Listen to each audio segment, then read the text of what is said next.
নমস্কার বন্ধুরা, আপনাদের সকলকে জানাই আমার চ্যানেলে স্বাগতম। আশা করি আপনারা সকলে খুব ভালো আছেন। হ্যাঁ, আমিও খুব ভালো আছি। তো যারা এই ভিডিওটি শুরু করার আগে আপনাদের কাছে একটাই রিকোয়েস্ট, যারা চ্যানেলে নতুন অবশ্যই চ্যানেলটিকে সাবস্ক্রাইব করবেন, পাশে থাকা বেল আইকনটা প্রেস করে আমার পাশে থাকার চেষ্টা করবেন। আর ভিডিওটা একটা লাইক করে আমার মনে সাহস যোগাবেন, কমেন্ট করে জানাবেন যে কীরকম হয়েছে ভিডিওটা।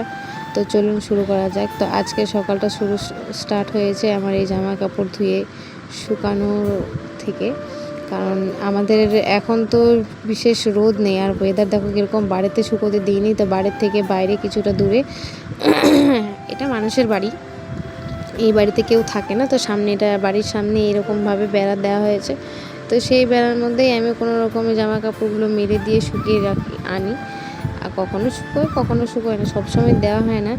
যখন আর কি রোদ্রে তাপমাত্রা কম থাকে তখনই বেশ জামা কাপড় ওখানে গিয়ে আমি শুকোতে দিই। তা আর সামনাসামনি সবাই মিলে মাছ মারছিল ছিপ দিয়ে, ওটা মাছ মারা দেখতে দেখতে আর কত জামা কাপড়গুলো শুকিয়ে দিয়ে আমি এখন চলে যাব খাওয়া দাওয়ার বিষয়ের পেছনে। তো এই সকালবেলা বলতে কি এটা দুপুর টাইমে এরকম সব জামা কাপড় শুকিয়ে দিয়ে এখন যাব বাড়িতে গিয়ে দেখি যে আমার মেয়ের দাদু আর আমার মেয়ে দুজন মিলে খুব ভালো করে সুন্দর করে খেলাধুলো করছে। দেখুন তাদের ভালোবাসা, দেখুন দুজনে যেভাবে খেলাধুলো করছে আর কি বলবো। তার দাদু মানে আমাদের বাড়িতে আমার মেয়ে একাই প্রথম নাতনি, ওর আদরটা কীরকম আপনারা ভালো করেই অনুমান করতে পারছেন কিংবা বুঝতে পারছেন যে ও একটাই মেয়ে নাতনি, তাও আর কেউ নেই ওর। আমাদের এই সম্পূর্ণ গোষ্ঠীর মধ্যে ও একাই মেয়ে আর ওর পিসি।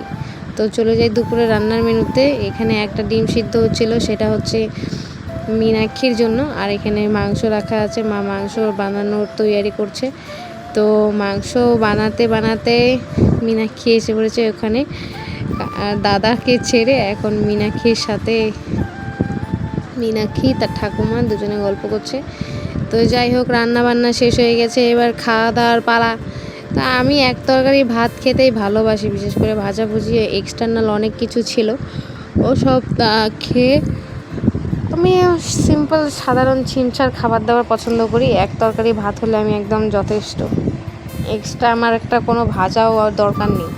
তো আমি এখানে একটুখানি মাংস তরকারি দিয়ে, একটুখানি বলতে গিয়ে যতটুকু আমার মনে চাচ্ছে, ভাত যতটুকু আগাচ্ছে অতটুকু নিয়ে ভাত খেতে বসবো। আর আজকে ওনারা তো কবজি ডুবিয়ে মাংস ভাত খাবো। আমি মাংস ভাত খাওয়া হয়, কিন্তু মানে আমি পাঁঠার মাংস বিশেষ ভালোবাসি না। আমি খাওয়ার মধ্যে খাই খালি ব্রয়লারের মাংসই কিংবা মুরগির মাংস, এক্সট্রা কোনো মাংস আমি ভালোবাসি না। এটা ওরা ওটা ওরা যেটা সেটা না, শুধু আমি এই মুরগির মাংসই যা খাওয়ার খাই, অন্য কিছু খাই না। যে এই দেখুন ভাতের লুকটা,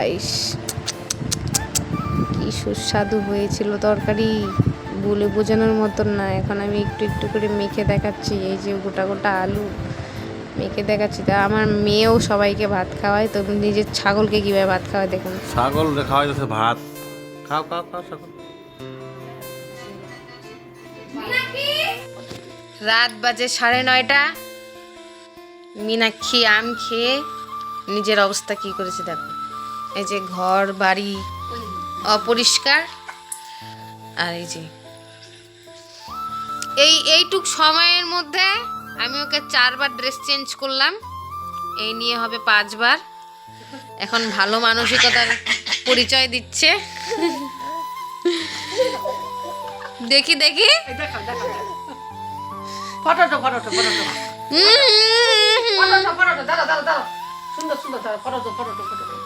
এখন আর ঠাম্মির কাছে গিয়ে নিজেকে লুকাতে চাইছে, আমি ভিডিও করছি যে, বুঝতে পেরেছে। দেখেছো, এই এই এমন করে না। আম খেতে যে পরিমাণে ভালোবাসে আমার মীনাক্ষী, তা বলার বাইরে।